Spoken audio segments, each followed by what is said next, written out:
Carla, the crazy cross stitch lady. Welcome to my craft room. It has been another while since I've been here. A lot of stuff has been going on in my life, so I will just give you a quick update, and then we will talk about some cross stitching stuff, because I've got an interesting tutorial for you today, a little different than my other tutorials, but hopefully this will be helpful for you. Okay, so the last time that I talked to you, my dad was in the hospital, had been in there for about a week, and that basically started a very roller coaster journey for us. He was in the hospital for a little while longer after that, and then he got discharged and moved to the nursing home to do some physical therapy, because he'd been lying in a hospital bed for 10 plus days, and he really couldn't move much at all. So got to the nursing home. They thought that they had everything fixed for him. We thought he was on the road to recovery, and then the nursing home had to send him back to the hospital. I won't go into all the details of what was going on. I will tell you he had a very large ulcer along with some other problems, but the ulcer became a very big problem and caused a GI bleed. And so the hospital where he was didn't have quite the equipment that was needed in order to help him. And so he was sent on up to one of the hospitals in Louisville, where it was a bigger hospital, they had better equipment, and he was there for 2 weeks, and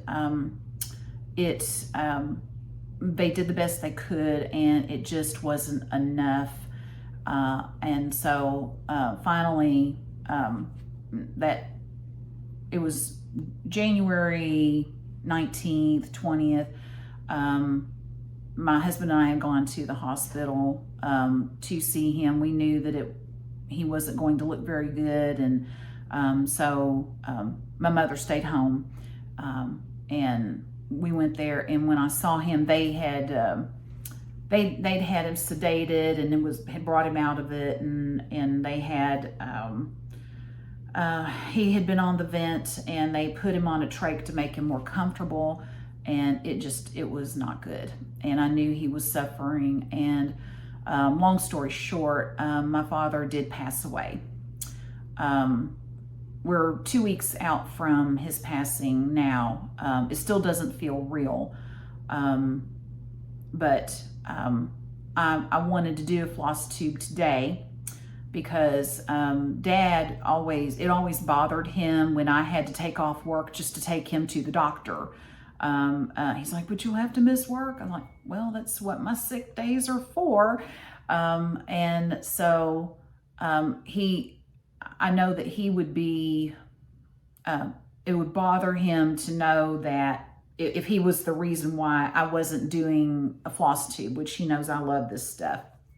So, it's been rough, but I'm okay. I'm not great, but I'm okay.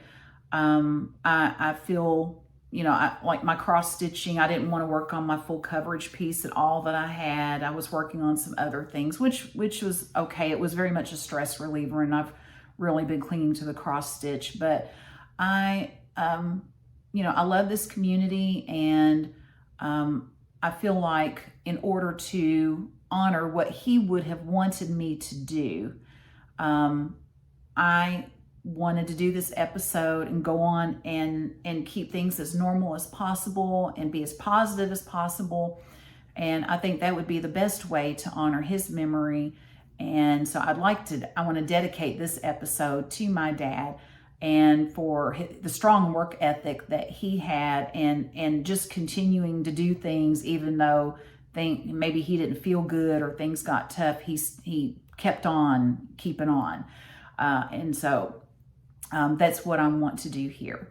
And so I just appreciate the support that I've gotten, and people listening to me, and So, you know, I just very much appreciate you all being there. And it's just, this is one of the joys that I have in life, is to be a part of this community. So thank you all very much for being there and for being willing to listen to my little life updates and being understanding. And I hope I can kind of get back into the swing of things, because I know that's what he would want me to do. So with that being said, I am going to do a tutorial today on full coverage stitching. And the reason I'm doing that is that I know that there are a lot of people, and this particular tutorial is aimed at people who already stitch. So not necessarily people who are just getting back into stitching, although definitely if you're interested in full coverage, this will definitely benefit you. But my target audience is going to be those people who have been stitching, may have been stitching for years, and you always thought it would be neat maybe to do a full coverage, but weren't quite sure about it, or you felt intimidated by doing full coverage. And so I want to ease your mind on that a little bit. So give me just a second and let me show you my last full coverage. Okay, so just a minute here.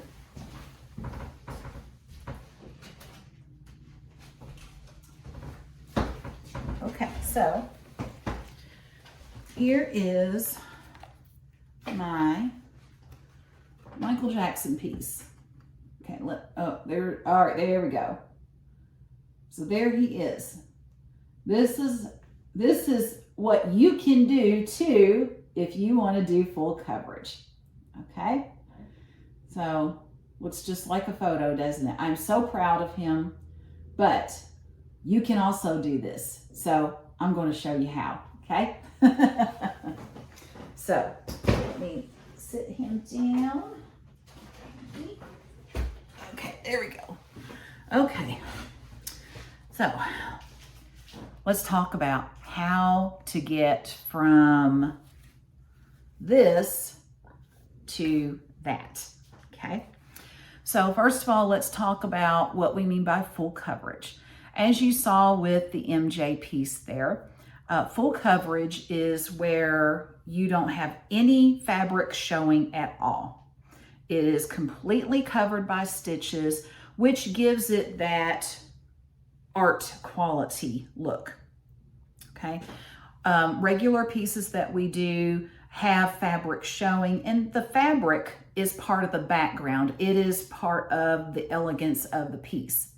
But when we're talking full coverage, we're going into kind of a different realm, if you will. We're looking at how you take this floss and make it look like it's an actual photograph, or it's an actual piece of art that you're going to hang on the wall. So why should you try full coverage? You know, well, Carla, it's great that you're doing this tutorial, but you know, why should I even bother with full coverage? I'm very happy with working on my other pieces. I'm very happy with, you know, my stitching with the housewives pieces and all that. And you know what? That's awesome. I'm glad you're happy about that. But I'm doing this because a lot of people look at full coverage pieces and they think, wow, that is just awesome. They love looking at them, but then they think, well, I could never do anything like that, or I wouldn't have the patience to do anything like that. And that just tickles me. I just get so tickled when cross-stitchers say they wouldn't have the patience to do that. And I'm thinking, if you have the patience to stitch anything, you've got the patience to do that, because it's one stitch at a time. That's all. It's one stitch at a time, just like any other piece.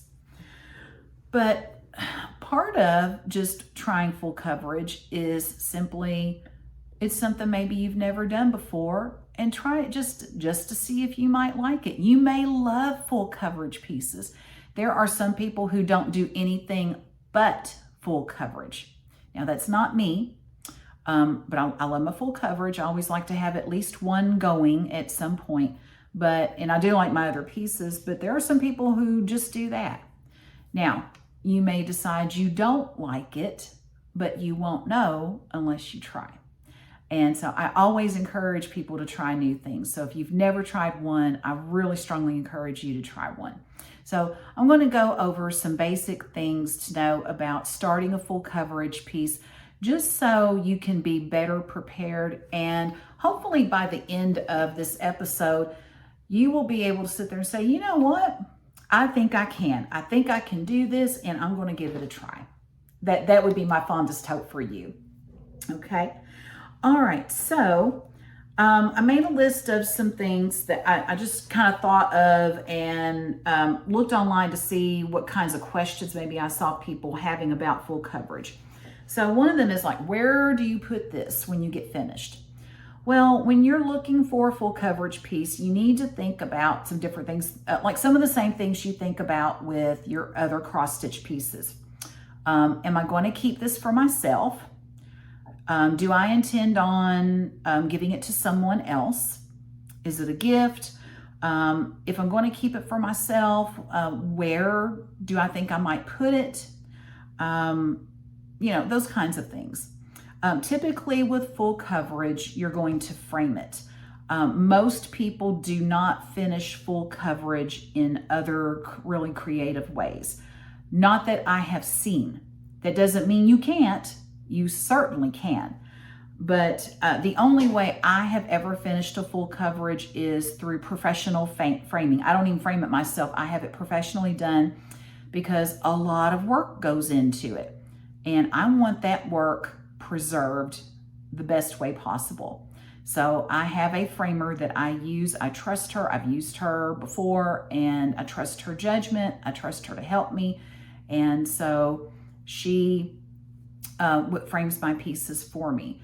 When I start a piece, I already have in mind what I want to do. I have in mind where, if I'm going to keep it myself, where I'm going to put it in the house, you know, that kind of thing. And I had one that I did of my brother and his family, and I knew all along as I was stitching it that the ultimate goal was to give it to him, and then that my niece would get it on her 18th birthday. When she turned 18, then I gave that piece to her to keep. That's what ended up happening. So, you know, those kinds of things. So you want to think about where this piece is headed. Okay, so what about fabric? What kind of fabric do we use with this? People will use all different types of fabric. Some people don't want to use anything but even weave or linen.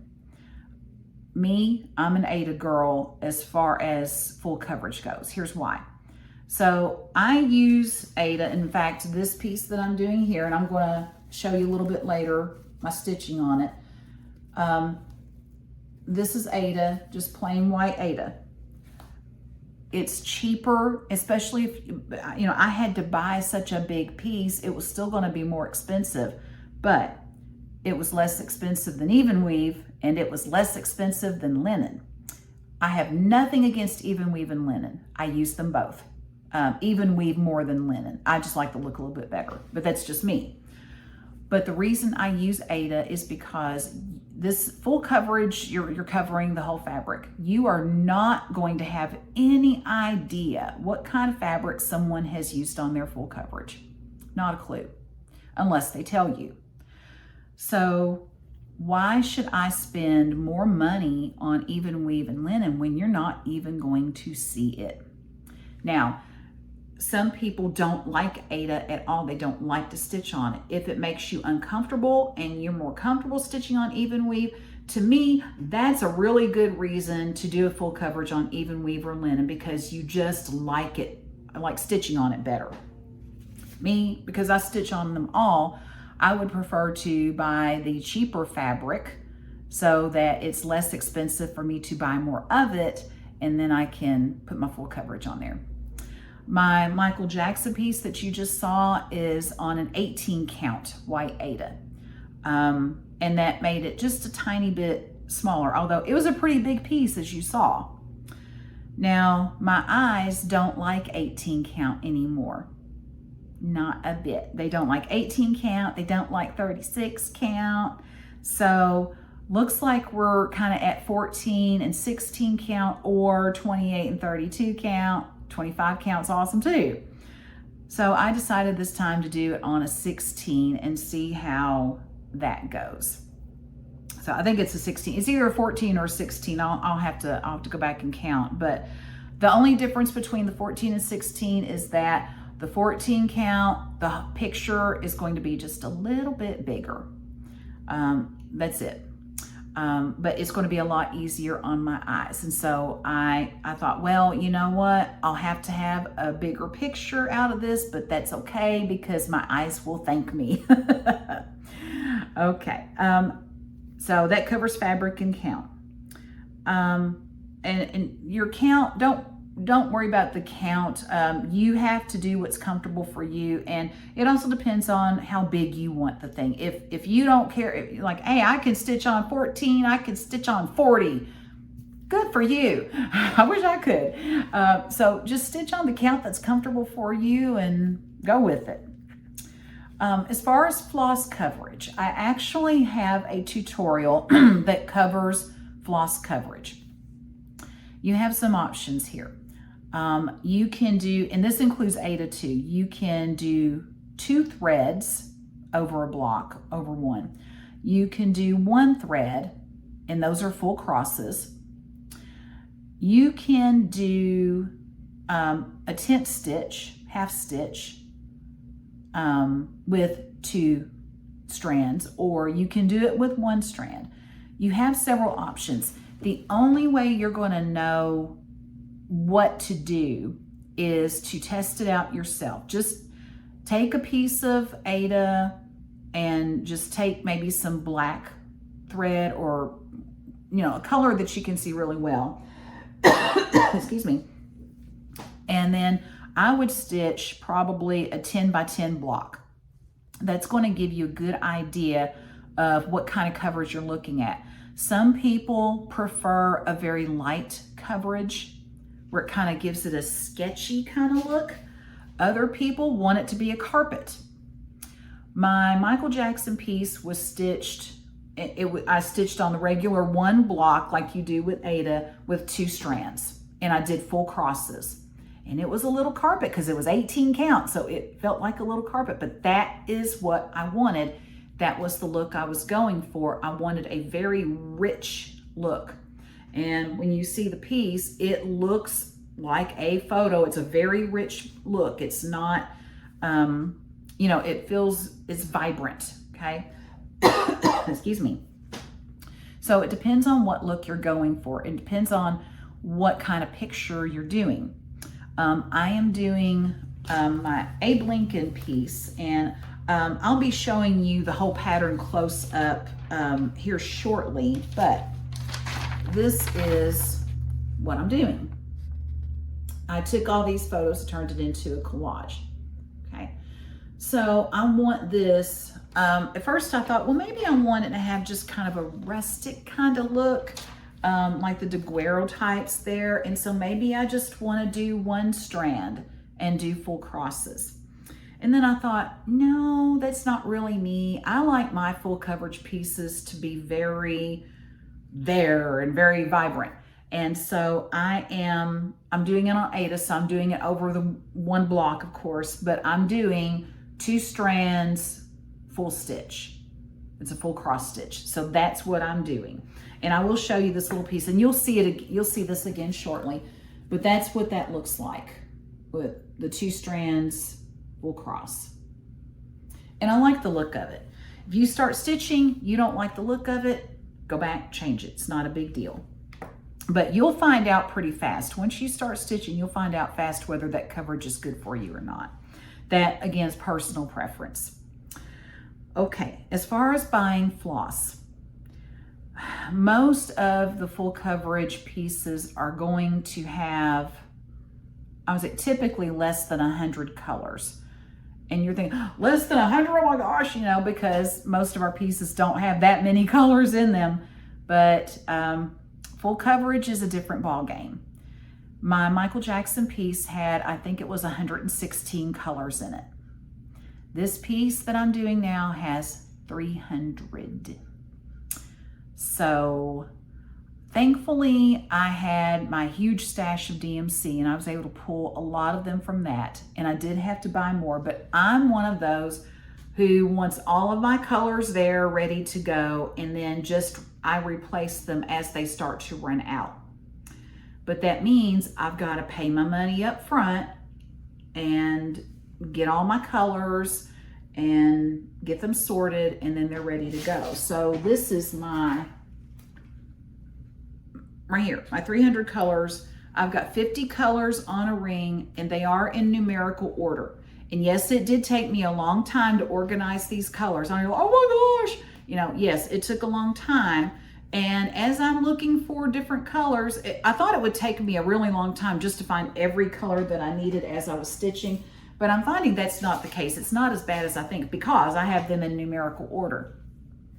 Now, if you've never done a full coverage, then you may want to find a piece that doesn't have quite as many colors. Maybe it has bigger blocks of color and you can keep track of it a little bit better. It won't be as overwhelming. As far as organizing your floss, you see I've got all of mine on floss drops. I have gone to that method because I just like it so much better. I can pull my pieces of floss out so much easier. Some people hate floss drops.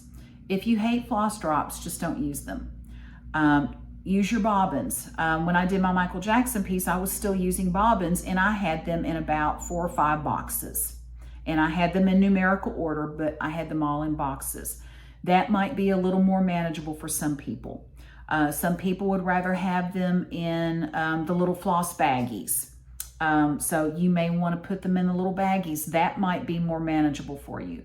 So I would say typically whatever organization system you're already using, you may want to just continue using that system. But I would suggest, just as you kit your other projects, kit your full coverage and just make sure those colors are completely separate from your other colors. Okay, how to stitch this? Well, there are a few different ways you can do this. One is called cross country. Cross country is where you take one color and you stitch that one color all through the piece, or at least all through one page, and then you go to another color. And as you're stitching the color, depending on how far away the next part is, you're trailing. And so you may have more trailing in this kind of piece than you would in your other smaller pieces. A lot of people do the parking method. I tried a little bit of the parking method, and I found out really fast that it was not for me. Parking is where you start with one color and you stitch it, and you might go for maybe, a 10 by 10 block and do that. And then you park it at the next, symbol that you find for that color, and you just leave it there. Then you take your next color and you do that, and then you park it at the next symbol. The only thing is you have to figure out, are you going to take your needle out of the floss each time, which a lot of them do. They'll take their needle out and they just leave the floss dangling. Is the floss going to irritate you as you've got all these different strands of floss? I've seen people park and I look at all the strands of floss, and it just made me want to pull my hair out. It was insane. I thought, no, I can't do that. But it may be something that works for you. You may love it.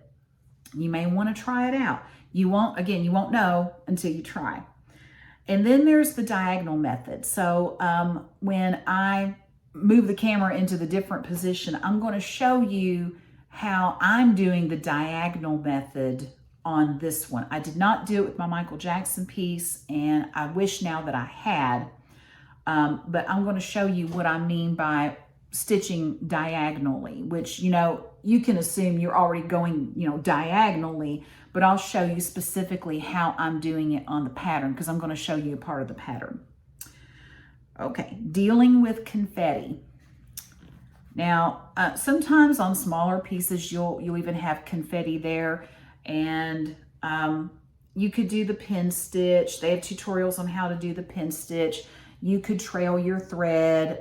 Usually if it's not too big of an area, I'll trail my thread, but I will tell you with confetti, if you're in a heavy confetti area, what I learned to do was just stitch for maybe 20 or 30 minutes and then stop and take a break, because it's not so much how you're stitching the confetti, it's just that you're having to stitch the confetti, and whether you're doing a pin stitch or something else, it still gets very tedious because you're stopping, starting, and it can drive you crazy. So in dealing with that, I would say just do it in short spurts and take a break. That's been the easiest way I know how to deal with that. Now, as far as where to get your designs, I was looking at someone else's website and they had listed so many different,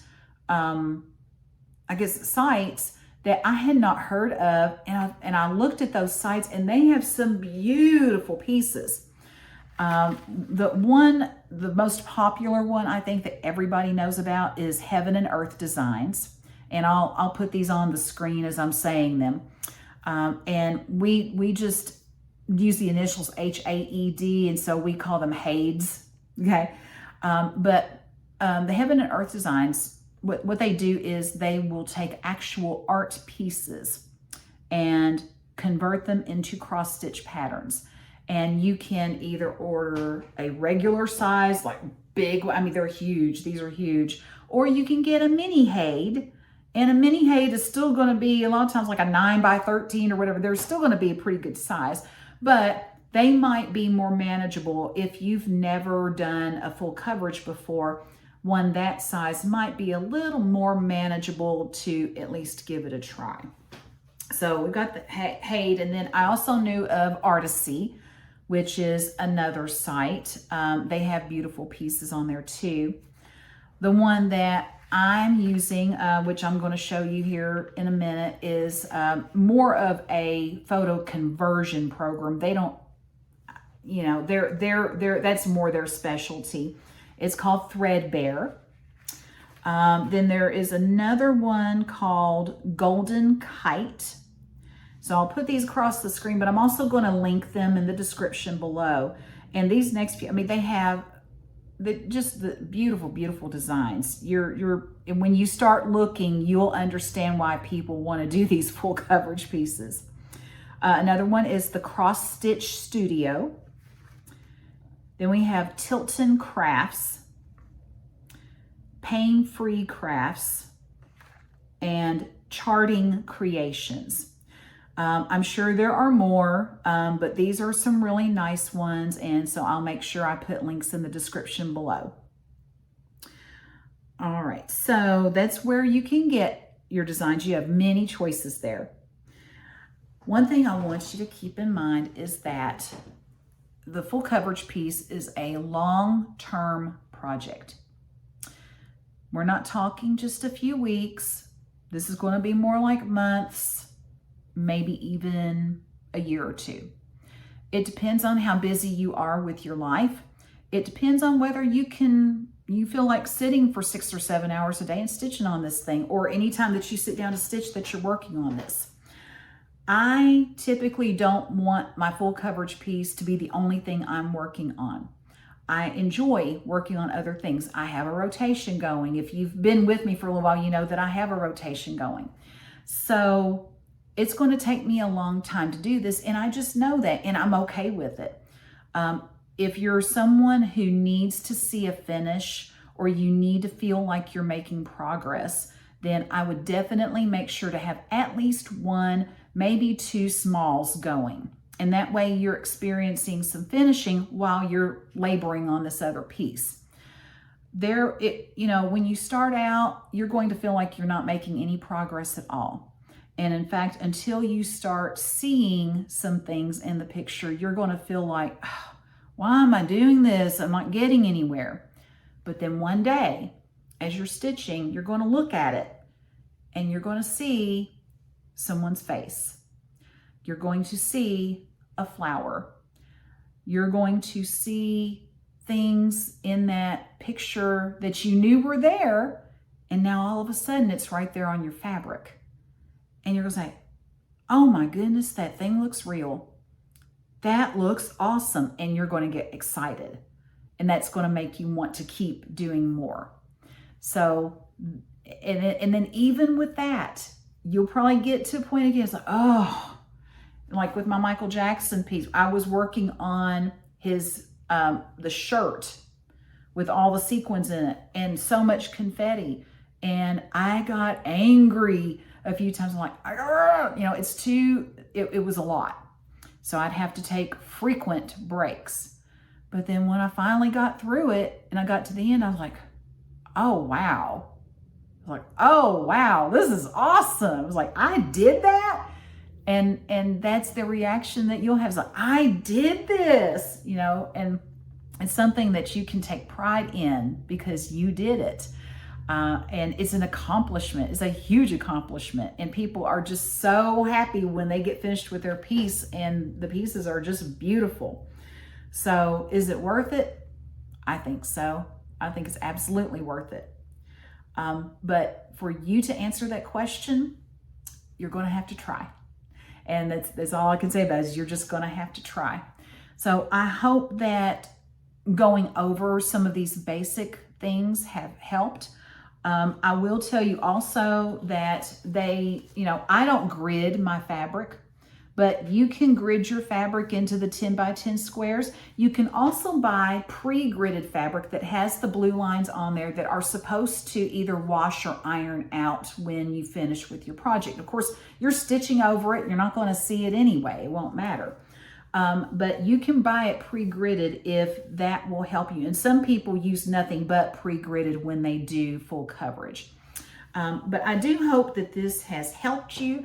I hope that you're encouraged to try a full coverage. And the next part that I'm going to show you, I flipped the camera around. I'm going to show you my stitching again. I'm going to show you the pattern and show you how I'm doing the diagonal piece.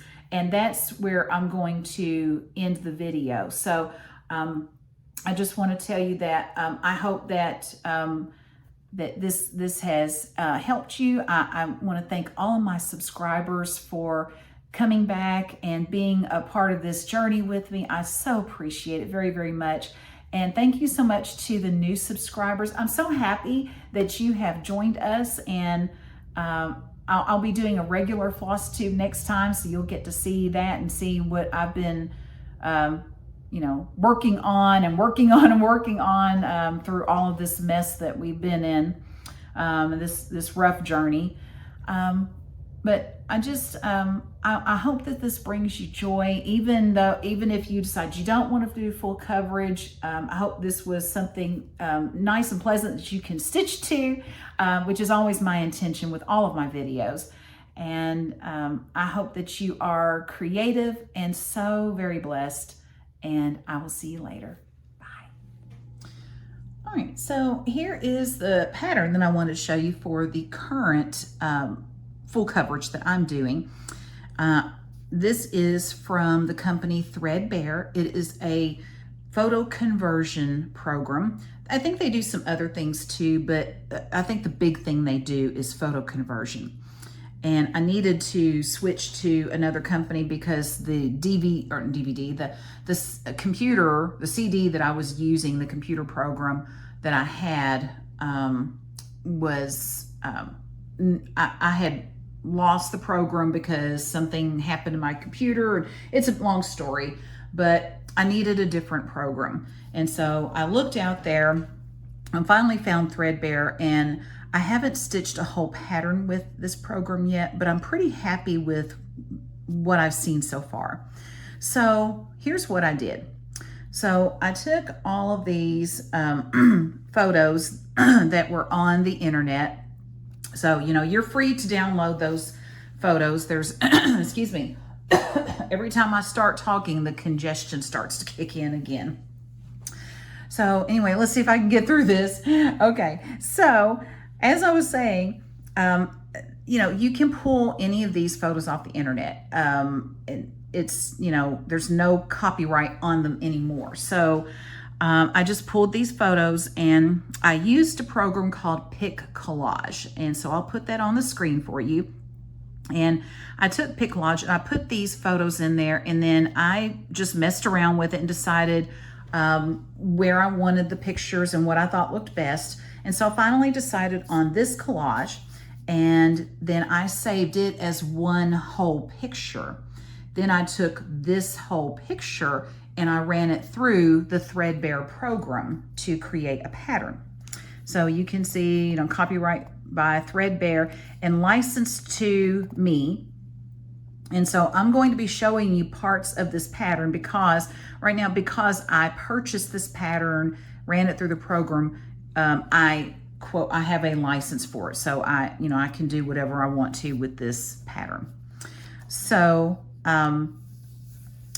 here's the first page. Now, here's the next part where they thank me for purchasing their product, yada, yada, yada.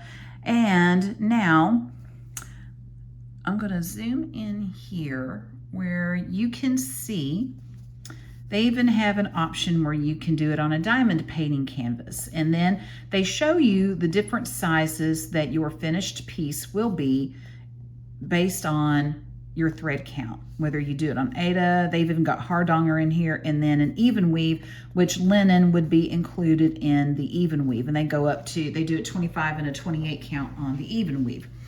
So, of course, I decided, I had done my Michael Jackson piece on an 18 count, and my eyes, can I handle that anymore? So I moved down to, I'm doing, let's see, I think I'm doing a 16 count on this one. So that's going to be a little bit better for me. You can even do it on the 14 count. Just know that it's going to be a little bit bigger. Okay.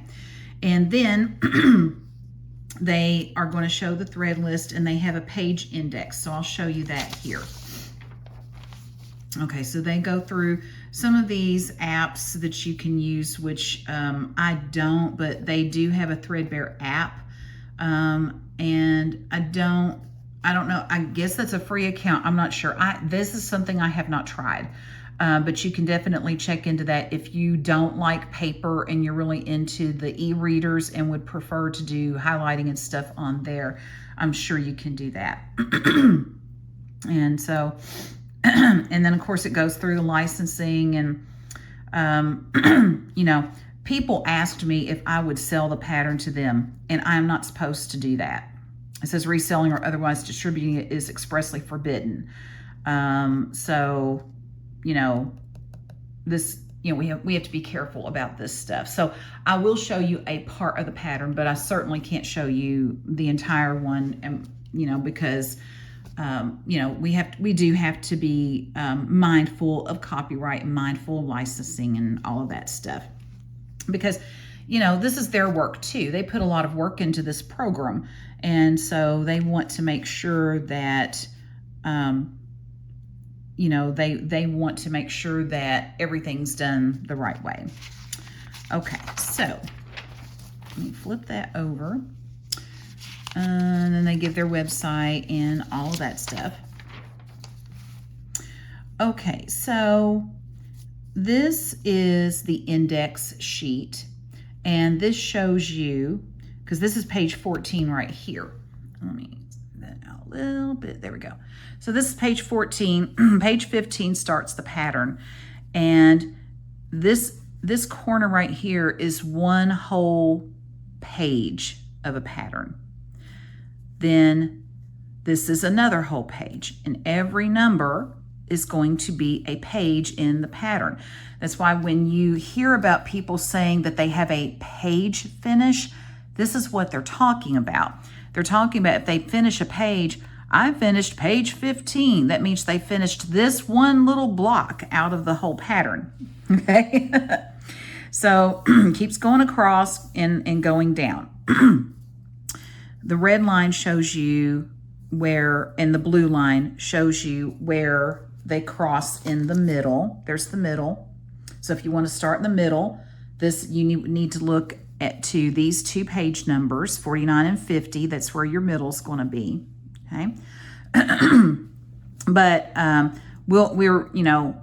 we talk about, whether it's really a good idea to start in the middle on a full coverage or not. So if you keep going down, then you're going to see pages 75 through 84, and they're not full pages. There's like a little bit there. And that just simply means that the rest of my picture's not going to go down to the bottom of those pages. So I'm just stitching that part, and then that will get to the bottom of my piece. Okay. So, excuse me. So that means I have this many pages that I will have to complete in order to finish the entire piece. This is why we call this a long-term project. Okay. All right. So that gives you the general layout. Okay. Now we get to the colors. And this, let's see, I think this is not on the front. Nope. Let me flip these back around. I was checking off to make sure I had all the colors. Now, this comes actually at the beginning. This starts on page 5, but this gives you a list of all of it gives you the symbols, it gives you the number of the color, the name of the color, tells you how many stitches you're going to have to do in that color. And then based on your fabric count, it will tell you, and this would be, what this means is if you're using 2 strands. Okay, so they're assuming 2 strands, and over here, it might be 1. So they're telling you about how many skeins you're going to need. And that way, it will help you to start planning, like what colors you need to buy, how much you need to buy, looking in your stash, all of that stuff. Now, this is the biggest project that I have done or started on. My Michael Jackson piece had 116 colors in it, which still is a lot. Even for full coverage, that's a lot. Usually full coverage, you're going to have under 100 colors from what I have seen, which is still a lot, but a little more manageable. This one is gargantuan. This one has 300 colors in it. Now, I had most of them already in my stash because I had almost the full DMC collection in my stash. And then I just had to purchase what I didn't have left. So, I'll show you my floss here in just a minute so you can see it. Okay, now, this is 1 page, okay? This is just one little piece, just like you saw on the grid. So this is page 16. No, let's see. Yeah, this is page 16. So let me find page 16 here. So we have an idea where it is. Okay, this is page 16, which means on here, it's this little block right here, which I can tell that it's going to be, and if we zoom in a little bit there, okay, so it's going to be the top of the young Lincoln's head and some background. So that gives me an idea of what I'm supposed to be stitching. And that's what the index does, is it helps you with that. And so here we're going to have some background, and then down here is going to be where the top of his head is. Okay. And it looks crowded, doesn't it? But that's exactly why we have our 10 by 10 squares to help us out. Now, let me show you the page that I'm currently working on, which is actually the first page. Okay, so here's the first page, which is mainly background. So the sheets have you know, all of this white that's around there. So I try to cut it as close as I can and put it on this magnetic board. It just helps control the chaos a little bit more. And so I want you to notice when I was starting this, I am starting in the top left-hand corner. I'm not starting in the middle. And I literally started right here in the corner. And I have stitched different ways with full coverage, but this time I'm doing it diagonally. And this is what that means. So with your diagonal, let me zoom in here. Oh, I'm so sorry. My phone is going all over the place. Okay, let's see if I can shift it around a little bit. There we go. Okay, that's better. So I am starting here, and what I did was I looked to see which color it was and found that color. And so as I'm stitching, I am actually stitching my lines. Let me get my pen, and that might make it a little bit easier. So I'm starting here, and then I am actually scanning my lines diagonally, and I was finding the next symbol like that and then stitching that. And I'm starting with this 10 by 10 block. And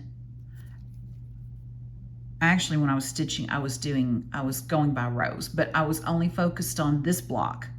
Then I went to this block and I found that same color and was stitching that block.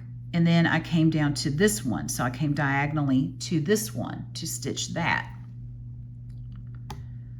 Then went to this one, and I'm going block by block and going diagonally and stitching the same color. And I am doing that through the whole page. And I'm just focusing on the one page.